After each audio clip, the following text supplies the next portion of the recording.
Okay, Kevin, you had something you want to ask? Yes. So I finally got to see my mind as something really crazy.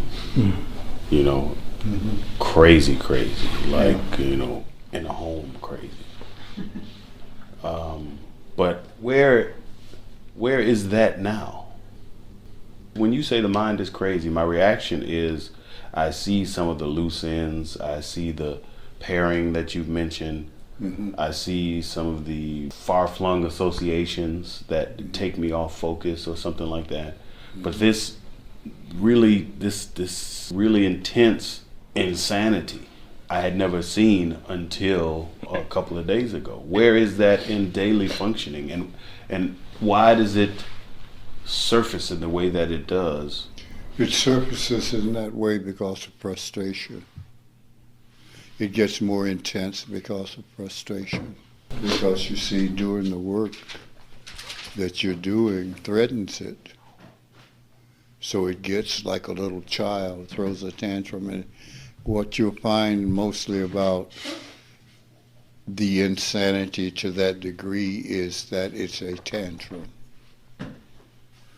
People who do that kind of thing are involved, who do really bizarre things, are involved in a tantrum-like experience. You just looked at it, that's all. It's always been there, to a lesser degree, probably. But if you don't get a lot of pressure with it, it comes out what seems to be normal. But see, what's not normal about the brain, about thoughts, is that it didn't learn everything in a sequential manner. You learn something here, something here, something here, something here. That's why it's illogical, why they talk about it has to be disciplined. You think, I'm thinking about this, and all of a sudden I'm way over here thinking about something. That's because that's the way you learned things as a child. You didn't, as a baby, have one course that you learned until you graduated from that, and another, and another, and another. You had some of this, some of this, some of this. So the brain does that, and it frustrates itself, really, and then it acts like that.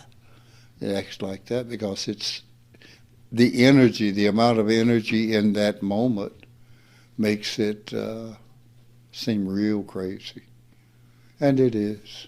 That was definitely one of the craziest things that I had seen, and it was preceded by a situation like the woman that you talked about with the belt. I was lying in the bed, and I heard something sliding across the floor, and it was a 10-pound weight, and I heard it. The light was off, and I heard.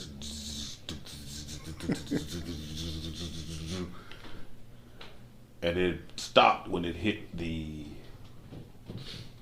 radiator. Gling! And that's when I saw that. Yeah. And it was I don't know, man. It's just, some of the stuff that you say is just like, wow, it's very interesting to hear. And then when you see it, it just adds all of these other dimensions to it. Yeah, I'm glad that I'm always consistent. If you look at it, right now, you're in the age of the breakdown of order. So you see it everywhere. You see it in various degrees. You see it in what people will acknowledge that they see.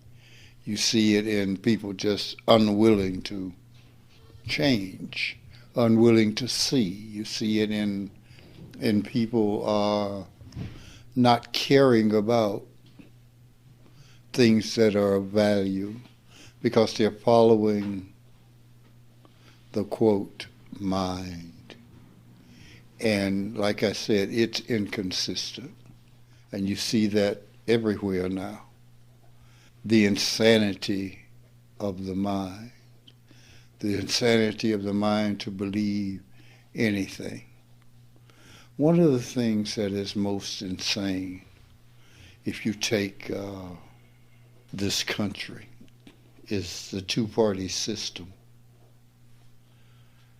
Well, we have to have some kind of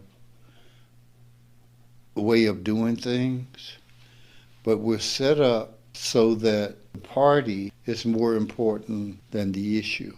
It's insane not to have the issue be important, because that's what people are suffering from, the issues.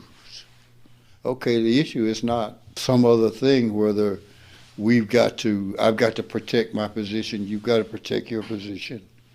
That's insanity. And we are so accustomed to that, we think it's okay. We are at a point of the breakdown of order. Well, part of that breakdown of order is to see something between what I believe and what you believe. See the truth about it, and be able to kind of hang together. Well, what we're seeing now is that we're no longer hanging together. We're breaking apart. That's madness. You can't sustain what you are and break apart as we are breaking apart. Now, there's a breaking apart that is proper, okay, and we can manage that. But because of our madness, we don't want to manage it. You see what I'm saying?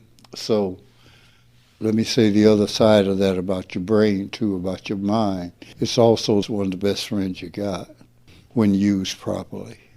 It's like a hammer. It's like a gun. When used properly, it's cool, you know.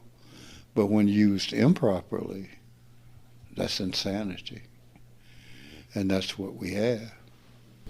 And what each of us has to do is to realize that our tool is insane. But some of us will have the kind of experience that you had where you go, holy God, that is absolutely nuts. But we get comfortable, and we don't see our own insanity. The thing that we have to understand is that everything is about us. All arrows point this way.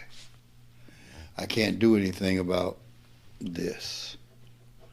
What you think or she thinks or you think, I can't do anything about that. I have to see my own inability before I can see my ability. I have to see how I get in the way as opposed to getting out of the way. So are you part of the solution or the problem? And we have to answer those questions honestly. I know what I know, but I know what I know. Everybody else out here does not know what I know. So, am I going to tell them without their asking? No. And if they ask, I'm only going to tell them a little bit. What I think, what they are showing to me that their minds can absorb. Because you look at them, you see the insanity in their mind because you've seen the insanity in your own. I know you. You know, hey, I know what I see. It's as simple as that. I'm not making a judgment about it. I'm just reporting what I see.